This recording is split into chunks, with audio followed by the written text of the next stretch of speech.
I'm sure the way I feel is similar to the way everybody else my age feels. Got this journal here. It's got a lot of shit in it. Supposed to be able to write down, accomplishments, facts, cool things about you. Well, my journal is mostly about, what's a good way to describe this?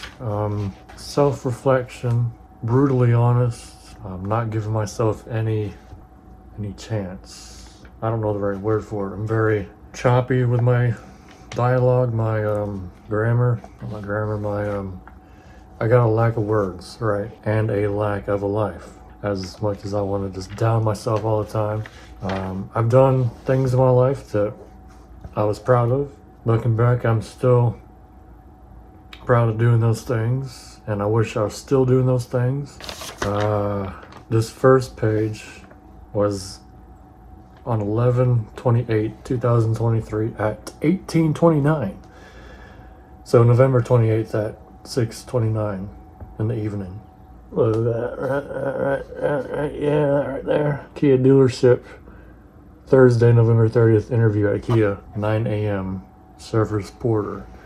I was going to be a porter for Kia, and that was the start of something that I rather enjoyed doing. I've done that for, let's see, I started November 30th. Yeah, this job took time. This job took from November 30th to December 18th. That was my first actual day of work. So it took me until the 18th to get the job, or to start working. And then 6 months later, I became a service advisor, which was, at the time, I was 20 years old, I believe.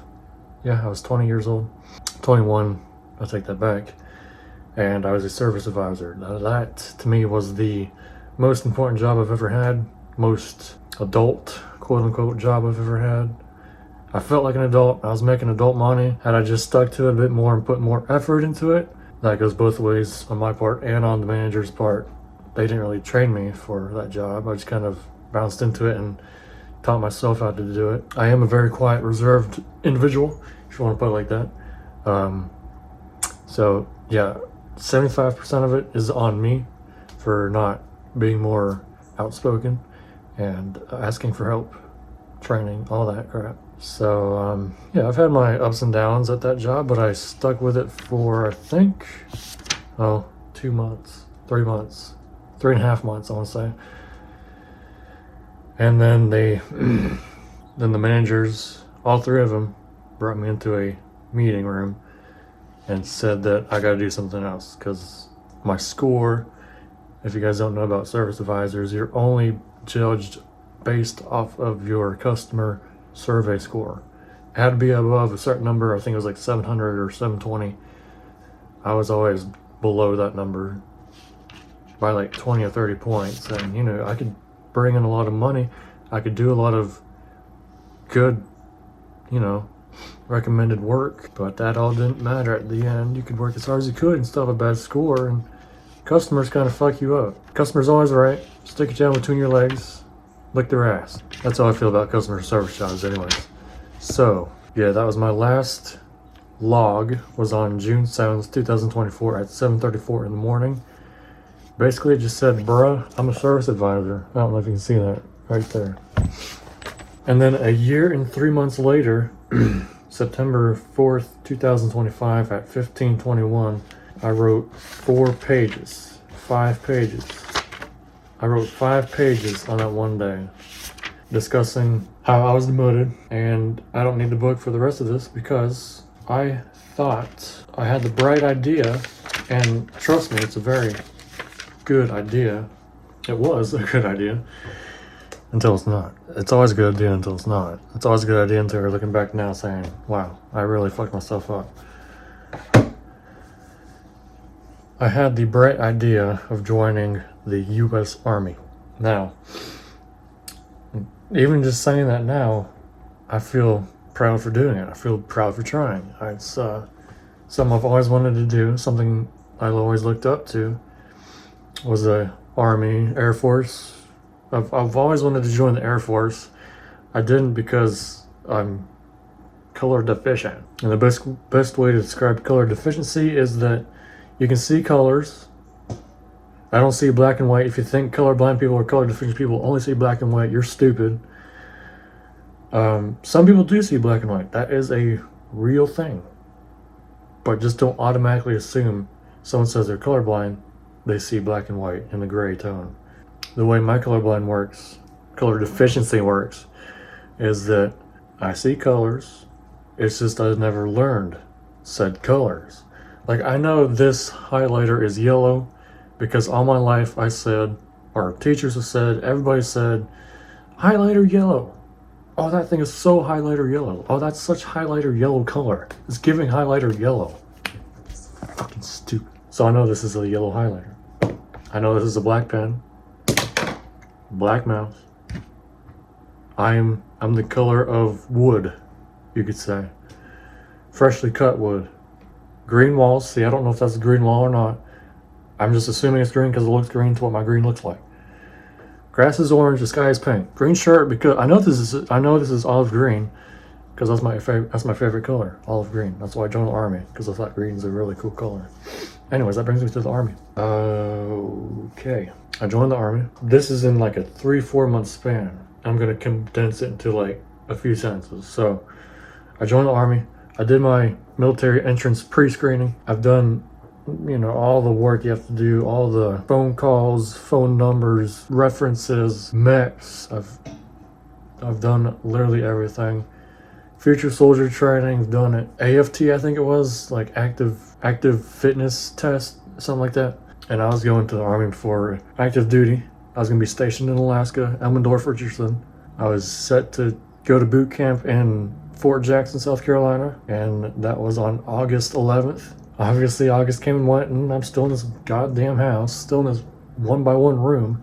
Might as well be a jail cell at this point. I was going to take my AIT at Fort Greg Adams in Virginia for 91 Bravo, wheeled vehicle mechanic, because I like cars. I like working on cars. I like working on my car, which is a Mini Cooper for Christ's sake. And I'm going to go work on these Humvees and 8x8s and fucking Oshkoshes, whatever they're called. And it's going to be very, very hard work, but I wanted to join the army and not sit behind a computer typing with my little fingers. I didn't want to do this in the army. I thought that was stupid. I thought, I'm going to go into the army and get dirty, because that's how I kind of picture the army, is they do dirty work. They work hard, and I wanted to work hard. I wanted to prove myself I could. So that was August. Month before August 11th, exactly July 24th at 2025, July 24th at I think about 4:20, 4:30, 16:30 if you're 24-hour time like I am. I was doing the future soldier training, which is just running, doing your push-ups, doing all your physical work, which I really enjoyed. So yeah, we were doing, I think it was like short distance sprints. I want to say like 30 meters, give or take. Run as fast as you can this way, stop, turn around, come back kind of deal. It was like sharks and minnows. We were playing tag. Of all things, we were playing tag in the army. Yeah, it's funny. And so we start running. I don't know if my adrenaline was high. It's always, I always get an adrenaline rush when I work out in the army. So I think it's normal. But God had the bright idea to make me black out or trip on my feet, one of those two, hit my head on rock solid asphalt, and break my collarbone in the process. This right collarbone right here snapped, I think, in 3 different parts. I have 2 plates, one on top, one on bottom. And I got a scar to prove it. Look at that. Look at that. Look at that thing. I was hospitalized. I was unconscious for, I think, about 30 minutes. Upon EMS arrival, I was unconscious. I was not responding. I remember vividly, very vividly, hearing the sirens in the ambulance go off. And I guess I was talking nonsense at the time. We got to the hospital, and here I am in this hospital bed. So I blacked out, woke up in a hospital bed. Really, that's kind of how it went. It went. Now I'm here. I wake up in the hospital bed, and I try and adjust myself because I was laying back like this, and so I wanted to kind of get up with this right arm. It's my dominant arm, so I wanted to get up like that. Use my arm, and mind you, my collarbone is still broken. And I get up, and I just hear. the broken bones are shifting around in there as I just put all my weight on my right arm. Next day I got surgery on it, got the 2 plates, 13 screws, and I said goodbye to the Army. Because, same thing with the service advisor. I blame half of this on the Army, half of it is on me. I was so happy in the Army. I had my life laid out for me. I was gonna do this, I was gonna do that, I was gonna go here, go there. I was gonna jump out of planes, have my airborne badge on me. I was gonna be in Fort Benning, Georgia. But it was like a week after I got out the hospital. I'm still hurting like crazy. I could hardly rest a seatbelt on this collarbone. I have double vision, literally cross-eyed. I still kind of have it to this day. It's really not gotten. It's really it's never gone away completely. Just in my peripheral, bottom right here and kind of up there. But everything else is fine. Anyways, yeah. It wasn't a week later, my recruiter calls me saying, I'm going to have someone come down to your house, pick you up, take you to MEPS, sign a new contract. I don't feel good still. My mind is in a different place. My vision is all over the place. You want me to sign a contract tomorrow? Okay, is what I said. And I should have just left it at that. I should have just left it there. But I talked it over with my parents for about an hour. Called my recruiter back and said, look, I'm not ready to sign anything right now. I'm in a bad state of mind. I haven't even had physical therapy yet, let alone visual therapy. I still never got that. I've never had physical therapy yet. I'm not even healed. I can hardly bring my arm up like that much. I couldn't even bring it up to there. Now, of course, it's fine. It's completely normal. It's all fused together. But you want me to sign something tomorrow and I don't even feel like a human being right now? And so that was like an hour conversation with the recruiter, and we just said, okay, wiped my hands clean with the Army, and the rest is history. Now, I'm looking for a job. That was July 24th.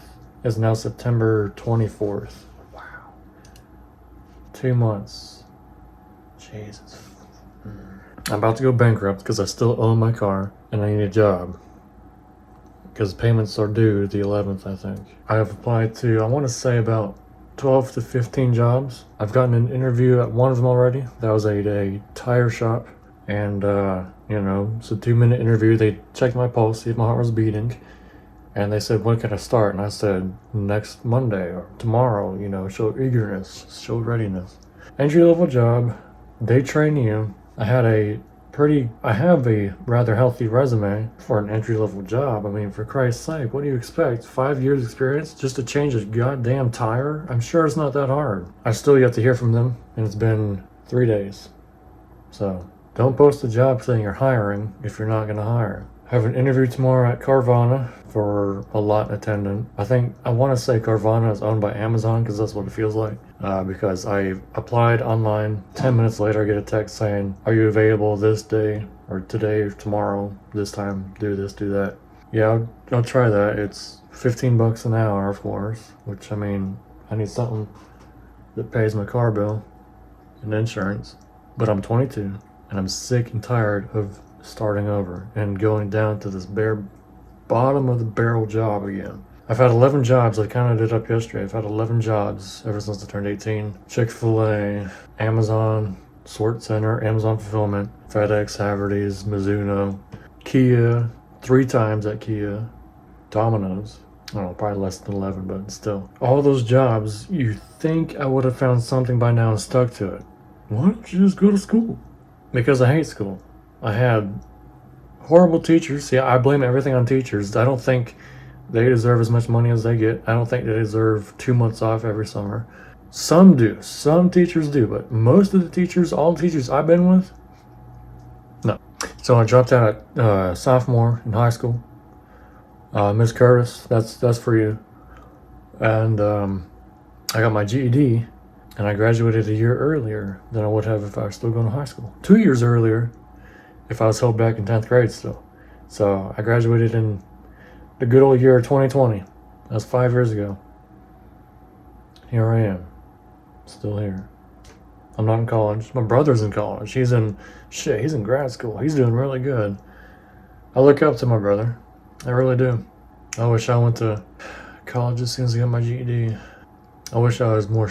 I wish my parents were more strict, but I feel like I'm just drifting, trying to get a mega turbo boost, whatever it's called, Mario Kart. Just trying to get one of those, but every time I think I find something, I'll let go and I gotta drift again.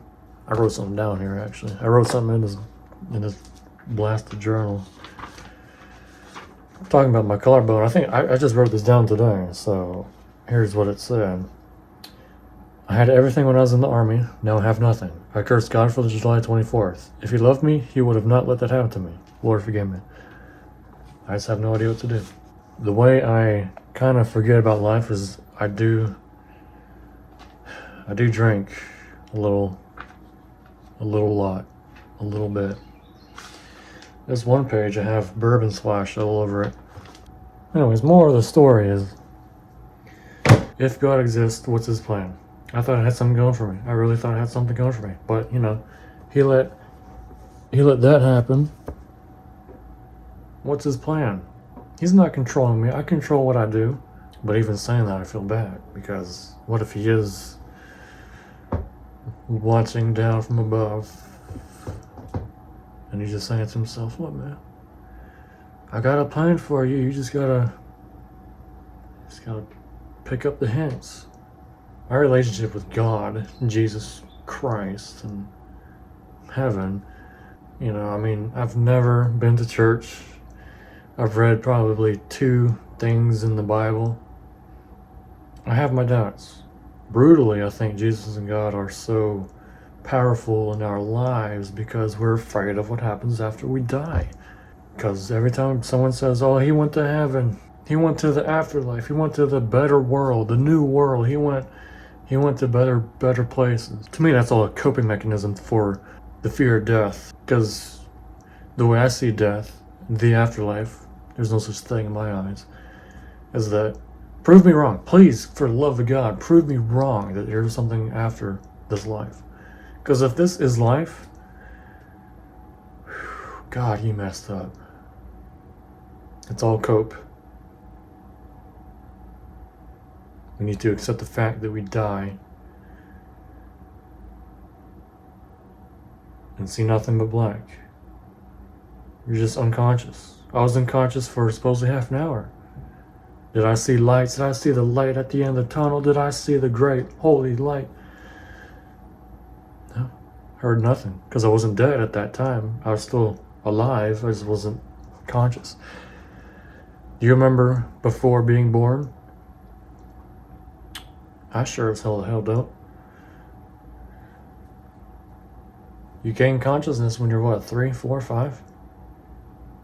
So before, you're 2, you're 1, you're in the womb. That's how your death is going to be.